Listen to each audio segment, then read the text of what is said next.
built a house, but not just any house, an affordable one in Kingston, Jamaica. This house was built from a 20-foot shipping container and it has all the amenities of a regular house. Nice, not true? The process was very challenging but very fun at the same time, and I figured I'd share it with you so that you know what to expect if you're building a house in Jamaica too. I'll be bringing a new video every Sunday showcasing the journey, so grab your friends, grab your family, grab your popcorn and come along. Remember to like, comment, share, subscribe, follow me at Rochelyn on all my social media platforms, and let's get into today's video. Let's go, let's go, let's go, let's go, let's go! It's episode 8, oh my god, and I know you've all been waiting. Today we're going to take a little peek into what I've done so far in this tiny home shipping container journey. The journey, though tiring, has really been fulfilling as I'm happy with the outcome, and I'm also proud of myself for undertaking this with no prior experience. I've mentioned the woes and the cons, and I hope you're taking notes so that you know what to expect if you decide to do the same. I've seen your questions about cost among other things, so I'll try to do a sit-down video and break it all down for you in a future episode. So comment below and let me know if that's something that you'd want me to do. If you haven't subscribed yet, like, what are you waiting on? It's about time you just hit that subscribe button. I mean, why bother not subscribe? I have created a playlist with all the episodes from this container home series, so you can click the link below to access it and share it with a friend or 2 or 3 or 10. Don't have all the information now to yourself, share it because sharing is caring. Anyways, let's go see what I've been able to accomplish so far. Let's go. Let's start with the bedroom area, the sleeping space where all the magic happens. To reiterate from previous episodes, the entire container is 20 feet in length by 8 feet in width. This is a queen size bed which runs 6 feet and 8 inches in length and 5 feet in width, or 8 inches by 60 inches, whichever is easier for you to understand. Above the bed is an air conditioning unit that's super important, especially in such a tiny space, to keep the place cool. The container is insulated, yes, so it's not as hot as it was in its original state, but still, Jamaica is 95 degrees in the summertime, so any additional cooling definitely helps.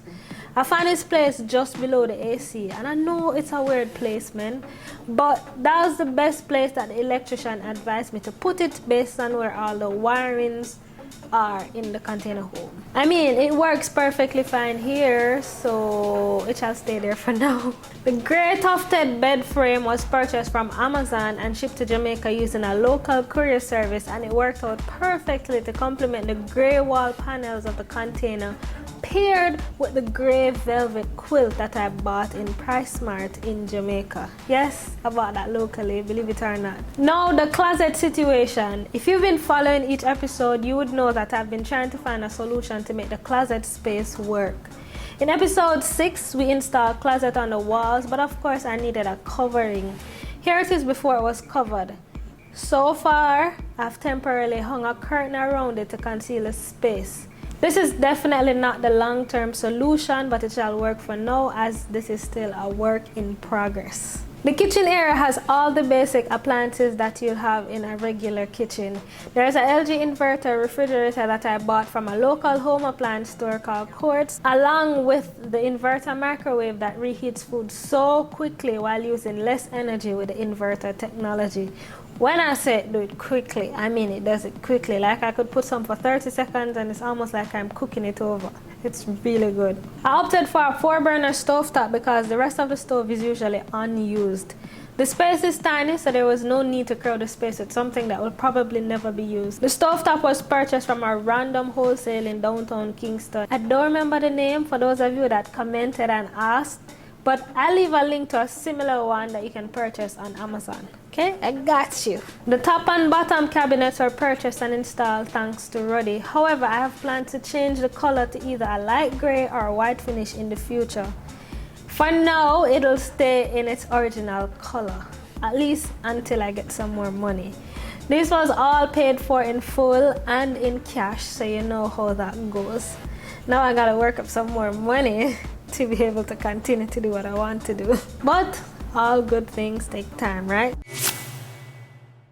Ooh, guys, remember the spice rack from episode 7 that I told you was marketed and intended for the refrigerator door? In episode 7, I had shown you guys how I placed it on the side as well as the front door of the fridge. And I also told you that I'd move it and show you. Well, here goes. I actually put it on the walls. Yes, hear me out. Remember that the spice rack is magnetic and the walls, the panels of the container, they're aluminum. So it just sticks. It works perfectly in this corner, holding the most frequently used spices and ketchup and oil. So it's just perfect. The magnet just holds it onto the wall and I'm like, yo, this was made for here.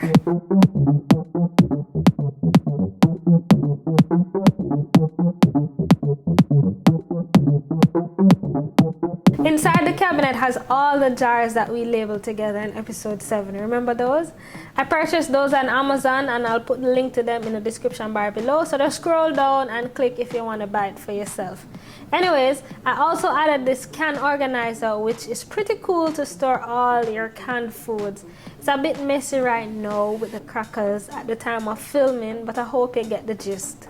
The sink is a full-sized single sink, 19 inches, which is perfect to wash up all the pots and plates with no issues.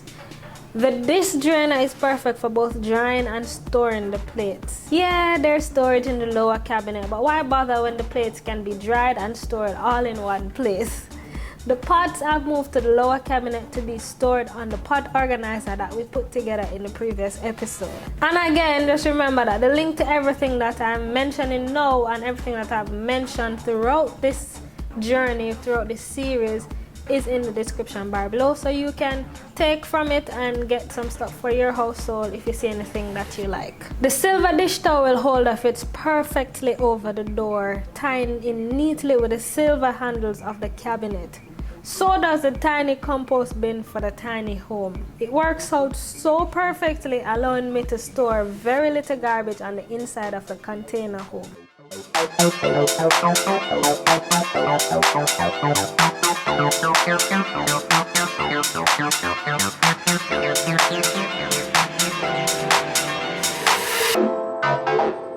A lot of you asked about the storage ottoman.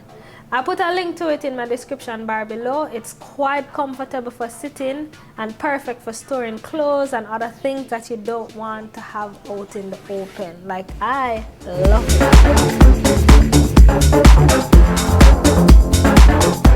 Just across from the kitchen on one side and then across from the bed on the other side is the TV. It sits pretty much just over the bathroom door. That was the best place to put it given the space constraints, and it works out perfectly, no issues seeing it from the bed. For the bathroom, this is probably my favorite part. The guys did a phenomenal job making this area possible. Check out previous episodes to see how they did it. The tile work is just amazing. So happy I went with the white tiles along the walls of the shower and the gray tiles on the flooring, and then the other set of white tiles on the outside of the shower. Like, I'm happy I went with those because I had many options and others I don't think they would compare to what I have right now. So I'm happy with my decision. I'm not a fan of storage over the toilet, but when you have a small space, you're limited to what you can do. And this over the toilet storage was the best option for this case. It was also budget friendly and pretty easy to assemble. The shower caddy worked out perfectly for holding the necessaries in the shower, from soaps to the shampoos to the conditioner, etc. And we know a bathroom is not complete without a mirror. Every girl needs a full-length mirror to properly look at herself before she leaves the house, right? The challenge is space. Where do you fit a full-length mirror in such a tiny space? Well, I managed to put it on this wall across from the vanity and it worked out perfectly. Above it is storage for the clothes iron and additional storage shelves. Speaking of shelves, these were the least expensive types to use and I'm planning to switch them out in the future. But for now, let's keep it budget friendly. Let me tell you guys, it's so good to have everything in the space. It's small, it's tiny, but it all works together. It's all very functional. Once the door is closed and you're in, there is no reason to go out really. Inside is cool and comfortable. The 2 glass sliding windows and the entrance door lets in a lot of natural light during the daytime. It slides, so if it opens, it also lets in some of that Jamaican tropical breeze, you know. There are blinds on both of the windows, and you know that controls the amount of light that you get in or not get in, so that's pretty cool to have as well. I'd 100% recommend attempting one of these projects if you can. I'll try to film a cost breakdown in a future episode to help you on your journey. For now, this is where I'm at. There's more work to be done on the inside, but one day at a time. There's also more work to be done on the outside, so keep on watching.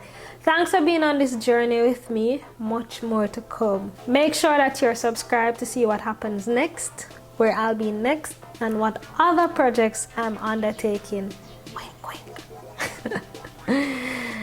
Anyways, remember to share this video with some friends of yours and some family members of yours, and tell them to subscribe to the Rushelyn channel. Tata, and I'll see you in the next one. Bye. Rushelyn, Rushelyn, Rushelyn, with the vlogging. Rushelyn, Rushelyn, Rushelyn, a good thing, DIY thing, traveling, exploring, touring, a little ear thing, a little teaching, a be a fun thing, cause she not boring. Like, share, comment, subscribe. Watch every video, member say she not hype. Like, share, comment, subscribe. Watch every video, member say she not hype.